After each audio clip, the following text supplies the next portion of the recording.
နေ့ကျွန်တော်ပြောပြမှာတော့ဗျာကျွန်တော်ဒီပဝင်းကိန်းထဲကိုဝင်လိုက်ပြီဆိုလို့ရှိရင်ကျွန်တော်ဒီမှာလောက်ဆောင်ချက်တွေဘာညာရှိရဗျာအဲ့ဒါမှကျွန်တော်ကိုပိုင်းအကောင့်ထဲကိုဝင်ပြီးတော့ဗျာကျွန်တော်ဒီမှာငွေသွင်းနေတယ်ဆိုရင်ဒီငွေသွင်းလေးကိုနှိပ်လိုက်ဗျာငွေသွင်းလေးကိုနှိပ်ပြီးလို့ရှိရင်ဒီမှာကိုသွင်းမဲ့ဟာကိုရွေးဗျာကိုကဝေပေးနေတယ်မလားကေပေးနေတယ်မလားရွေးပြီးလို့ရှိရင်တော့ကျွန်တော်ဒီမှာငွေအမောင်းကိုရွေးလို့ရဗျာဒီဟာတော့ကိုပိုင်းကိုကျက်တဲ့လောက်ထည့်လို့ရဗျာအနည်းဆုံး3000နေပြီးတော့ကျက်တဲ့လောက်ထည့်လို့ရတယ်ဗျာဒါတော့ငွေသွင်းလေးပေါ့အမှကျွန်တော်ဒီမှာဒီအောက်မှာငွေသွင်းမှတ်တမ်းငွေသွင်းလေးဆိုရင်အမှဒီပြုပြီးတော့ဘယ်လိုထပ်မတင်မနဲ့ငွေကောင်းနေတယ်ကျင်းနေဖုန်းနံပါတ်ကိုဟုတ်တယ်ဟိုဒီမှာကျွန်တော်အဲ့ဆိုလို့ရှိရင်ကျွန်တော်က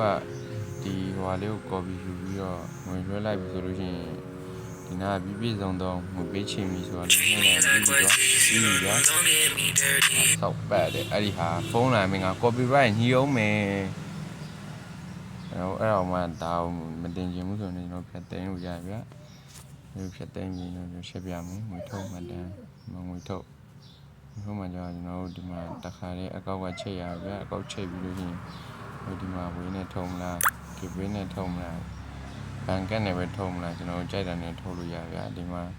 ဒီကတော့1000နေစပြီးတော့ထုတ်လို့ရလို့ပြောရဗျာဒီမှာ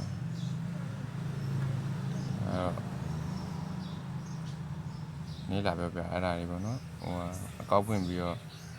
ဝင်မထုတ်ရသေးတဲ့တာရီကိုဝင်သွင်းရဝင်သွင်းတတ်မှာဆိုလို့အားဒီလာရှင်းပြ